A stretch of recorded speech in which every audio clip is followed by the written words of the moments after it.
ನಮಸ್ಕಾರ ಸ್ನೇಹಿತರೆ ಕರ್ನಾಟಕದ ಹಲವೆಡೆ ಮಳೆಯ ಅಬ್ಬರ ಮತ್ತೆ ಹೆಚ್ಚಾಗುವ ಲಕ್ಷಣಗಳು ಕಂಡುಬಂದಿವೆ.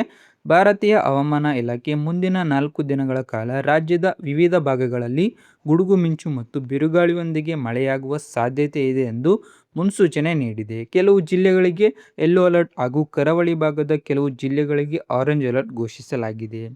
ರಾಜ್ಯದ ಹಲವೆಡೆ ರೈತರು ಮಳೆಯ ನಿರೀಕ್ಷೆಯಲ್ಲಿದ್ದು, ಉತ್ತರ ಕರ್ನಾಟಕದ ಕೆಲವು ಭಾಗಗಳಲ್ಲಿ ಇನ್ನೂ ಸಮರ್ಪಕ ಮಳೆಯಾಗಿಲ್ಲ. ಆದರೆ ಮುಂದಿನ ದಿನಗಳಲ್ಲಿ ಮಳೆಯ ಪ್ರಮಾಣ ಹೆಚ್ಚಾಗುವ ಸಾಧ್ಯತೆ ಇದೆ. ಕರಾವಳಿ ಭಾಗಗಳಾದ ದಕ್ಷಿಣ ಕನ್ನಡ, ಉಡುಪಿ ಮತ್ತು ಉತ್ತರ ಕನ್ನಡ ಜಿಲ್ಲೆಗಳಲ್ಲಿ ಭಾರೀ ಮಳೆಯ ಸಾಧ್ಯತೆ ಇರುವುದರಿಂದ ಆರೆಂಜ್ ಅಲರ್ಟ್ ಜಾರಿಯಲ್ಲಿದೆ. ಈ ಪ್ರದೇಶಗಳಲ್ಲಿ ಗುಡುಗು ಮಿಂಚು ಹಾಗೂ ಗಂಟೆಗೆ 30ರಿಂದ 50 ಕಿಲೋಮೀಟರ್ ವೇಗದಲ್ಲಿ ಗಾಳಿ ಬೀಸುವ ಸಾಧ್ಯತೆ ಇದೆ. ಮೀನುಗಾರರು ಸಮುದ್ರಕ್ಕೆ ತೆರಳದಂತೆ ಹಾಗೂ ತಗ್ಗು ಪ್ರದೇಶದ ನಿವಾಸಿಗಳು ಎಚ್ಚರಿಕೆಯಿಂದಿರಲು ಸೂಚಿಸಲಾಗಿದೆ. ಮಲೆನಾಡಿನ ಶಿವಮೊಗ್ಗ, ಚಿಕ್ಕಮಗಳೂರು, ಕೊಡಗು ಮತ್ತು ಹಾಸನ ಜಿಲ್ಲೆಗಳಲ್ಲಿಯೂ ಉತ್ತಮ ಮಳೆಯ ನಿರೀಕ್ಷೆ ಇದೆ. ಉತ್ತರ ಒಳನಾಡಿನ ಬೆಳಗಾವಿ, ಧಾರವಾಡ, ಬಾಗಲಕೋಟೆ, ಹಾವೇರಿ, ಗದಗ, ಕೊಪ್ಪಳ, ವಿಜಯಪುರ, ಕಲಬುರಗಿ, ಯಾದಗಿರಿ, ರಾಯಚೂರು ಹಾಗೂ ಬೀದರ್ ಜಿಲ್ಲೆಗಳಲ್ಲಿಯೂ ಮಳೆಯಾಗುವ ಸಾಧ್ಯತೆ ಇದೆ.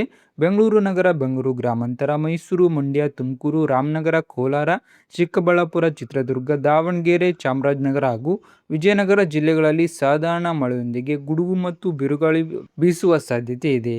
ಹವಾಮಾನ ಇಲಾಖೆ ನೀಡುವ ಮುಂದಿನ ಅಧಿಕೃತ ಮುನ್ಸೂಚನೆಗಳನ್ನು ಗಮನಿಸಿ ಅಗತ್ಯ ಮುನ್ನೆಚ್ಚರಿಕೆ ಕ್ರಮಗಳನ್ನು ಪಾಲಿಸುವುದು ಒಳಿತು. ಮಳೆ ಹೆಚ್ಚಿರುವ ಪ್ರದೇಶಗಳಲ್ಲಿ ಅನಗತ್ಯ ಪ್ರಯಾಣವನ್ನು ತಪ್ಪಿಸಿ ಹಾಗೂ ಸ್ಥಳೀಯ ಆಡಳಿತದ ಸೂಚನೆಗಳನ್ನು ಅನುಸರಿಸಿ. ಈ ಮಾಹಿತಿ ಉಪಯುಕ್ತವಾಗಿದ್ದರೆ ಈ ವಿಡಿಯೋಗೆ ಲೈಕ್ ಮಾಡಿ, ನಿಮ್ಮ ಜಿಲ್ಲೆಯ ಪರಿಸ್ಥಿತಿಯನ್ನು ಕಮೆಂಟ್ ಮೂಲಕ ತಿಳಿಸಿ, ಹಾಗೆ ನಮ್ಮ ಚಾನಲ್ಗೆ ಸಬ್ಸ್ಕ್ರೈಬ್ ಮಾಡಿ.